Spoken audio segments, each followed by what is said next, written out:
question is... Okay, good, it is picking up my voice. Nice. So... Derail Valley.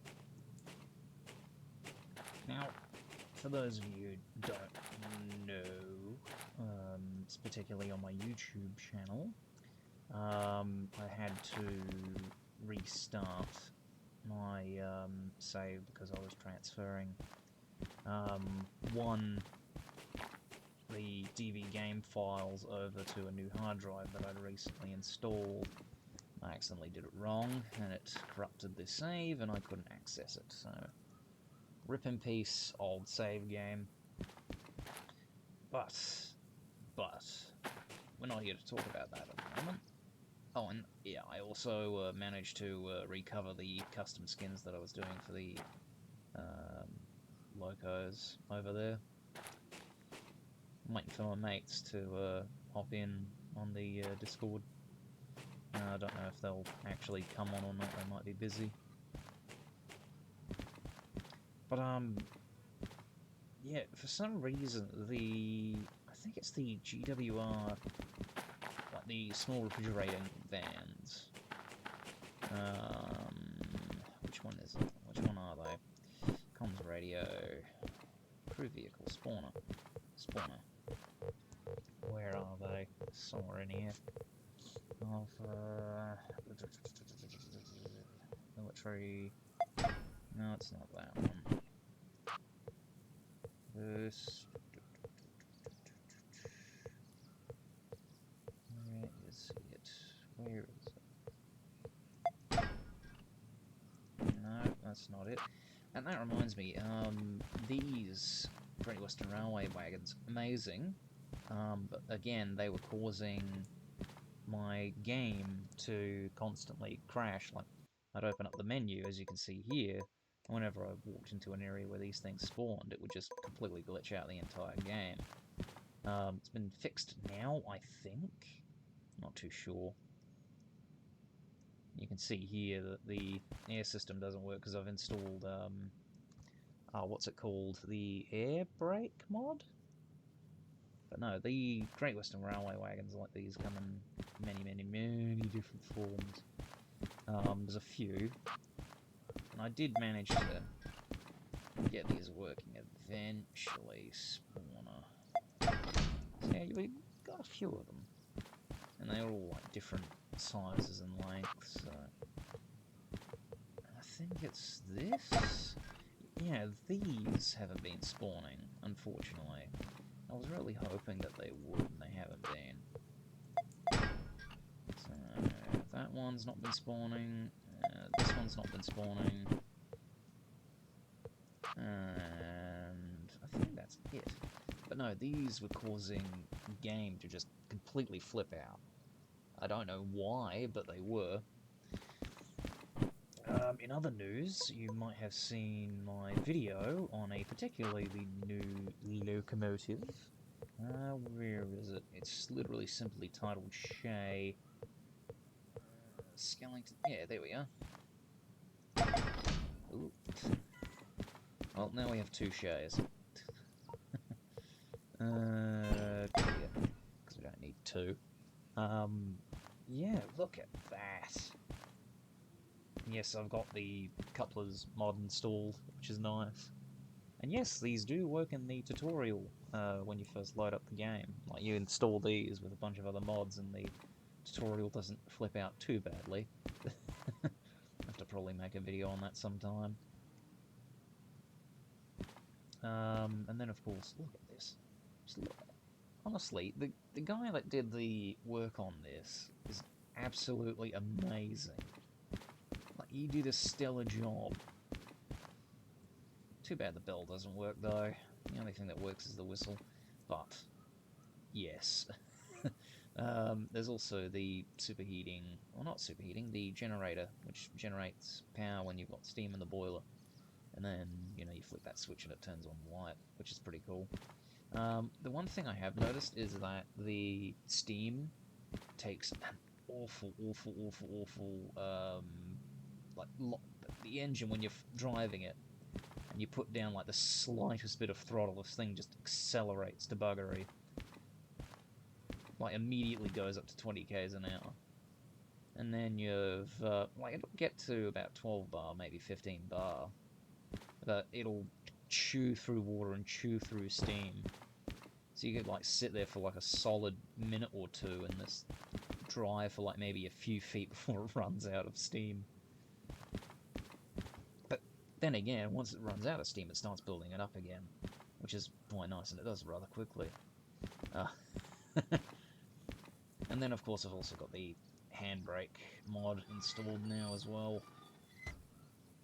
You have to sit in the engine with the brakes on, like this, and that builds the bar in the well, pressure in the pipes. So, you know, you got to sit there and put the brakes on, drive the engine for a little bit so it actually parks the whole thing. Sort of like it does on a real engine, almost. Oh, wow. But no, ignore that. But no, yeah, these refrigerator vans, as cool as they look, they've not been spawning, which is a bit of a disappointment. Funnily enough, at the Railway Museum I volunteer at, we actually have wagons not too dissimilar to the Great Western Railway rolling stock. It's like almost eerily similar, as well as the spoked wheels and shocks, but they're a little bit different in Australia, because we took after more American influence than British influence later on. I really love these flat wagons, and also these tank wagons, they're quite nice. I think we have a 2-axle version of one of these in the Railway Museum. What else do we have? We have the Zybeck Shunter, or whatever it's called, I can't remember. It's quite nice. The cab leaves much to be desired. Flat surface with literally buggering nothing. And the controls are a little bit finicky unless you know the key commands.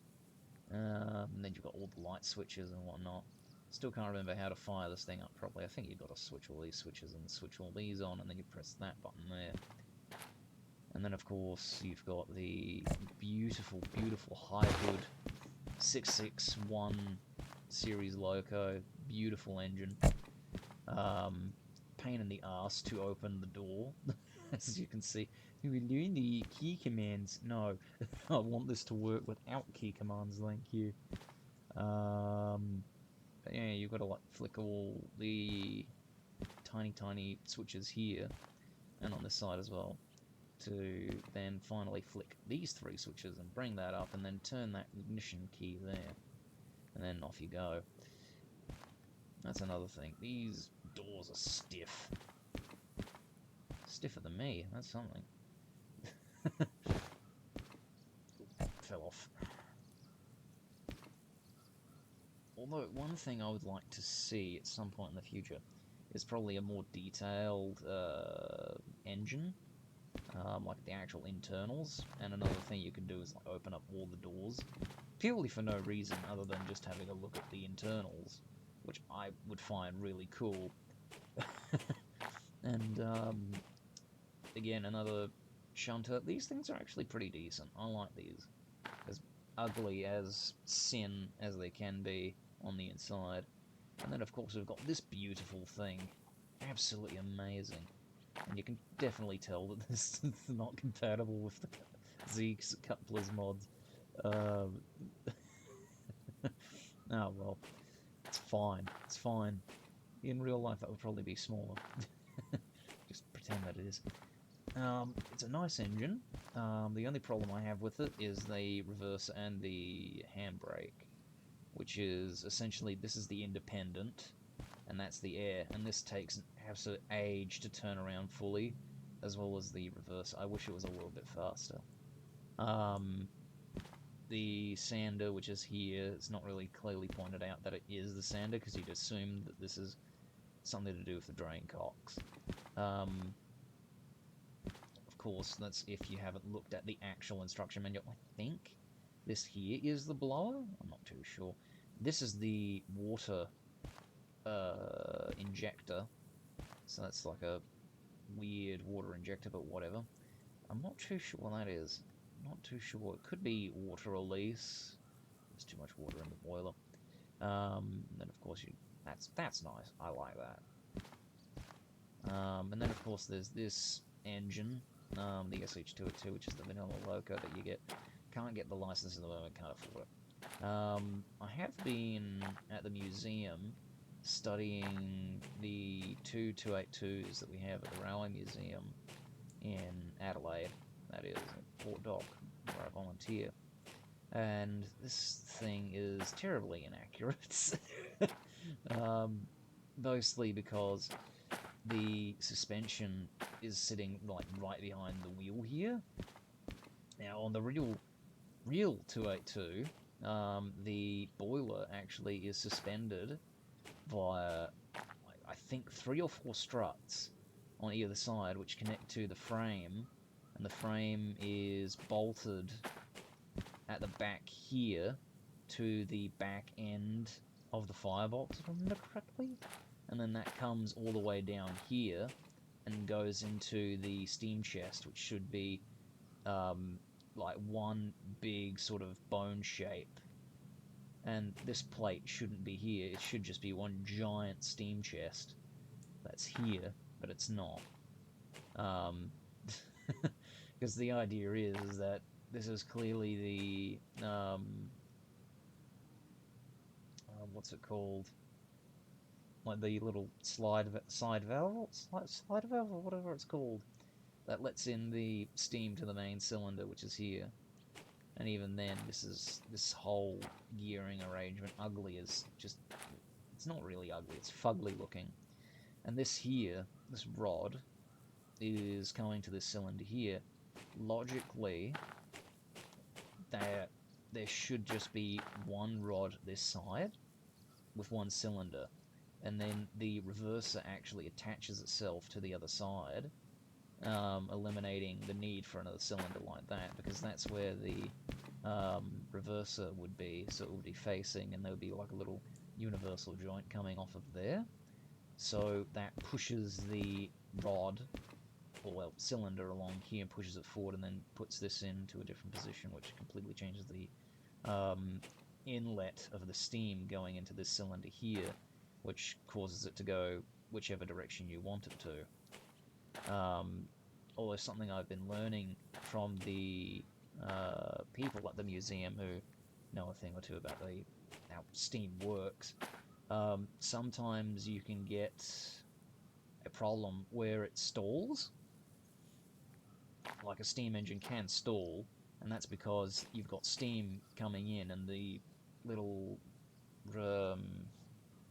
valve here can't move either way. So what you've actually got to do is you've got to sometimes jiggle the reverser back and forth to actually get it to either move backwards or forwards.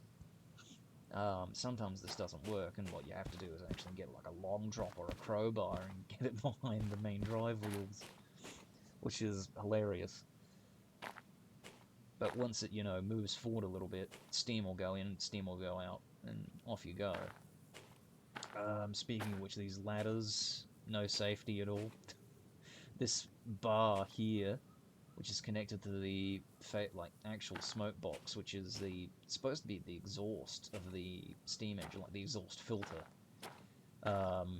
Because inside here, it should have a sort of like grate mesh to prevent sparks from going out the funnel on the inside of the faceplate. And even then, the faceplate here is a bit inaccurate. So essentially what you'd have on a real engine is that light would be a lot lower.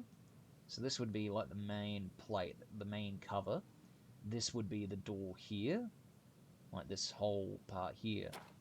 And there would be a handle attached to here that would be, sort of bent into shape, that would come on top of here and on strap here. Or sometimes they'd have like little independent little nubs that would hold the faceplate, and there'd be like a gasket that would, you'd sit on the inside so it would seal it properly. And there would be like a little handle or valve that would open a little sort of latch, or whatever you want to call it. And there'd be a bar, right? And there's a little oval shape in the bar in the middle.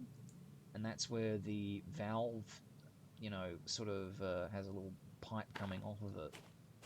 And a little nub at the end of that pipe that's attached to the valve at the front of the nose here would slot into the back of that, slot into the hole on that bar that's running across from side to side, and then you turn the lever and that would hold it in place in theory, preventing steam from escaping or just exhaust. Theoretically, you could just take off the faceplate and the draft would be greatly improved. I assure you. But no, the inside of the SH-282 funnel. Now, I've looked at the damage model on the what's it, proposed damage model or whatever they guys are doing on the at DVHQ or whatever they're doing. They do have a blown up version of this model. They've got like one steam pipe, and then they've got the like broken damage model of like the front here, just with the whole thing exploded outwards. It's all very interesting. The bogey pony truck wheel here is not accurate. The pony truck itself, if I remember correctly, is attached to the frame, not the actual cylinder or steam chest. It actually connects underneath here, and the suspension, which holds the wheels up, which sits actually on top of the chassis of the loco, or sometimes at the bottom of the wheels. It can either be top or bottom, doesn't really matter. But the pony truck actually connects to a bar that runs across the back, well, do you call it the back, or whatever you want to call it? Comes across just there, and there's a little latch or pinhole that you slot in for the wheels, and that's why there's a little bit of space underneath the steam chest, and that's why it's shaped sort of like a bone. And the steam chest will hold the front end of the loco from falling. So there should be like with the wall shirts valve gear here, there should be like a strut going up, which connects onto the actual boiler part of the boiler. The skin, which should be more pronounced, unlike this, should just be sort of like the cover. The firebox, of course, well, not firebox, the firebox is on the side. The smoke box? Yeah, smoke box, which is this part. That's separate to the rest of the boiler, so logically the boiler should come along here and should stop right about somewhere here where this firebox is sort of coming in. And how do I put it this way? The suspension, like the actual frame of the chassis, keeps going, and then it sort of bends downward and then cuts into here, stops, and then sort of you have the pony truck here. So logically this cab should be much further forward. It should be more center to the pony truck at the bottom. Don't know what the fuck these pipes are though. All this back wall, that back wall should not be there. Logically, with locomotives, you do not want a back wall or a back wall like that. You want it to be free under here, so it's easy to actually sort of get into in case something breaks. The suspension, for instance, would actually come down off the last, like this pony truck here was similar in design to the one at the front, except the suspension is more pronounced, and the pony truck does connect to another bar here, and then the suspension sort of comes on the outside of it and sort of cuts through its own bogie just so it can actually fit and then connect to the suspension, and then it connects to the other side. Because normally with the 700 class that I've been studying, there's 2 hydraulic pistons that when the back bogie moves backwards and forwards, the bogie corrects itself when it's going around like a corner or something, in that the suspension, the idea of it is that when it's going over like rough rails, the wheels will sort of, first one for instance, like say goes up or down, that will send a sort of pattern wave through the rest of the wheel sets all the way to the end, and then it will sort of repeat back, you know, sort of like one of those little swinging ball sets. It's supposed to be how it works in principle. But no, other than that, it's pretty alright. That should be... that's the sanding box. That should probably be more further this way. And even then, there's no air compressors strapped to the side like there should be. There should be an air compressing... 2 air compressors right about here. The dome should be more further forward to around about here. The whistles, the whistle and bell should actually be back to around about here. That should be further forward next to where the boiler dome is. So it should be up much closer. Oh, good God. Actually, I was showing all the railway guys at the museum, the ones who have had experience in driving steam engines, and I showed them the oval cabs, and they all just went, ugh. Because, funnily enough, on 282s, the whole principle is that this running board is like way too high. Way, way, way too high. And the cab should actually be up much higher, with the running board running somewhere just along here, holding, well, because it's not all correct. There should be actually a door here that allows you to open it. You walk along the side here, and that handrail should actually be a lot further down as well. This handrail here is a sin against God, because that should actually be attached to the stairwell, or staircase, or stairs, or whatever you want to call them. And that also reminds me, the front part here shouldn't be attached to the main frame. That should be coming off of the steam chest, because they're sometimes attached to like 2 little nubs or whatever they are. They slot that on after being after the bogies have been, you know, put in. Then they sort of all bolt it together and straighten it up, and yeah, it sort of supports on its own, because there should be also underneath the pony truck a couple of springs that the front part here sort of slots down onto, that sort of keep this from sagging, which is interesting. But no, there shouldn't be multiple whistles on this thing. There should just be like one giant whistle like that, or something that you'd see on big express engines.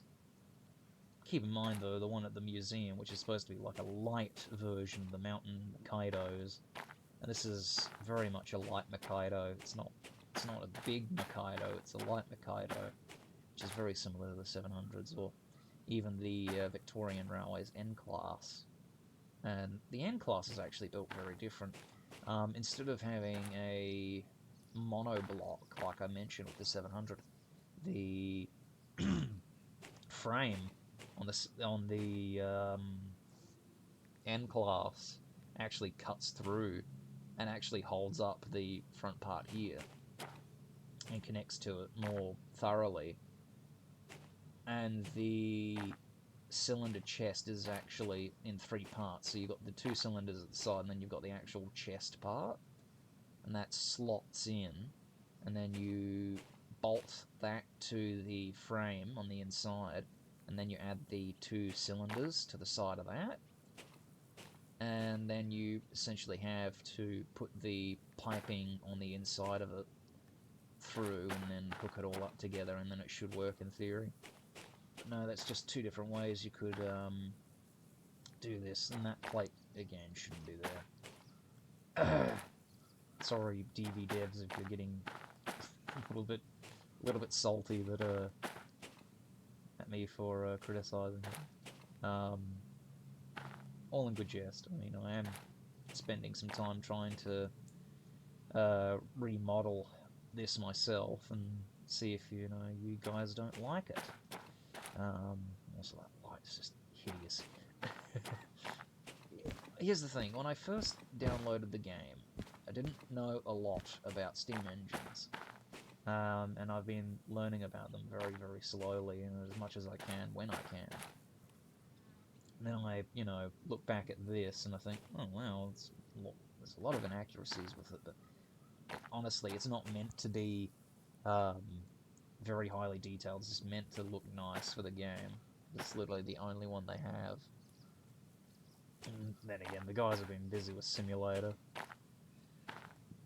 The big update. Which I don't mind. But no, things to notice when you're doing railway things in real life.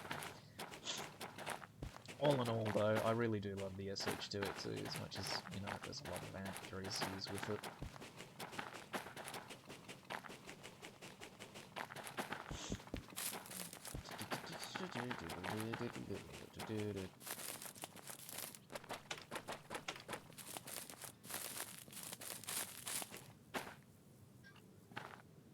And then, of course, we've got the mine. I love these 3-axle hopper cars. We actually have at the museum a bunch of 2-axle hopper cars like this, and they're really cute, and I want to definitely model the ones we have at the museum. These, though, can be a little bit of a pain when going around sharp corners, especially going from going from the farm to the food factory in town, going through the steel mill, past the oil well north. Going through that area, these things tend to have a nasty habit of getting caught on one of the curves, and then just not being able to move at all. Little bit of a flaw. Let's see, world map. Let's go to food factory in town and see what's on there. Because I can't spend money because I don't have any. I need money to afford licenses. Licenses I don't have.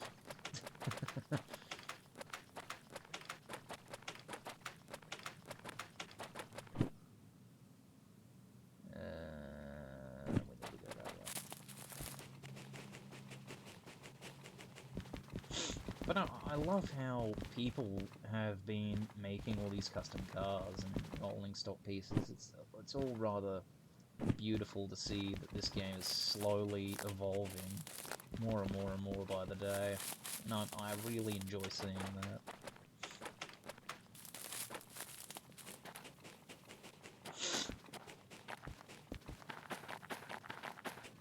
And also about the 900 and a bunch of my other projects. At the moment they've been on hold, mostly because I've been very, very, very busy. And I've not been able to work on any of them. And I've been trying to get better at complex modeling, so I've also been, in the meantime, trying to learn how to do that stuff. So it's been very, very, very slow.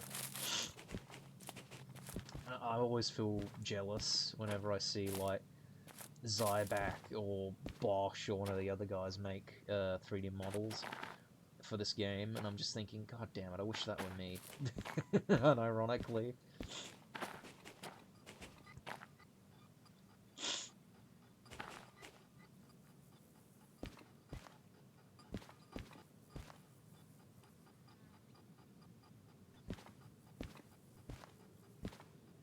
Clearly something's not quite loading right. That's again another... This game loves to spawn tank cars at the moment. I don't know why. It's telling me it's like a sign from God. Let's see here. Freight, too long.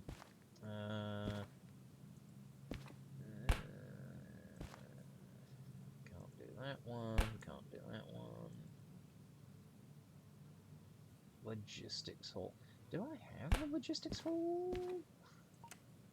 No, that's not it. Do I have logistics? I do have logistics. Okay. I might just do that. That'll be a video for another time. Let's have a look here. So, Russian 2-axle coaches, and they finally have 2 axles to them. Unlike before, where they were spawning with like 2 bogies. I do love that. I love how well detailed these are. I love that. I love it, I love it, I love it, I love it. And also, before the doors didn't open, now they do, and I love that. And, wait, I have a handbrake. Oh, okay. Yeah, it does have a handbrake. That's very... Oh, it's hilarious. That's hilarious. You can't even see where it's pointing. Come on, shut. There we go. Slam the door. And then, of course, yes. Look at that. I love that. I love it so much. The fact that you actually add, like, the guy who made this, the fact that you added actual doors to this, it's just amazing.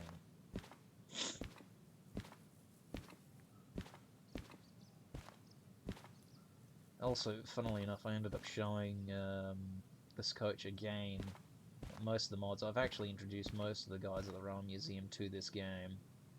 And I was showing one of the guys the 2-axle cars. And, you want to know what he said? When I showed him, he's like, oh yeah, look at these beautiful Russian 2-axle coaches. He's like, oh well, all the blood's been freshly washed off of them. Yes, they have. Cheeky bugger. Look at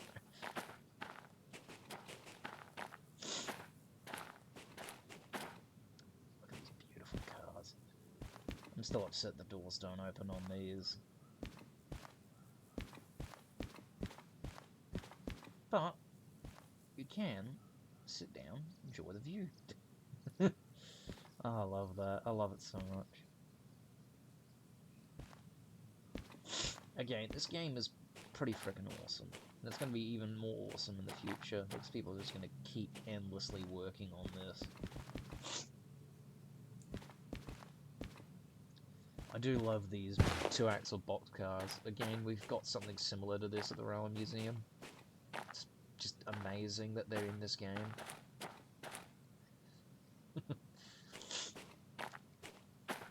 That's where the handbrake is, nice to know.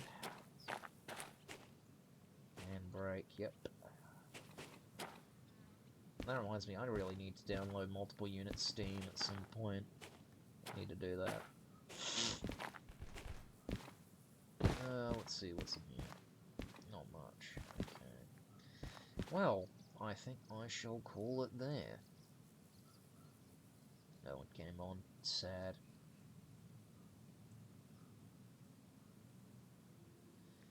Guess everyone's busy tonight. Ah well, I shall see you people next time.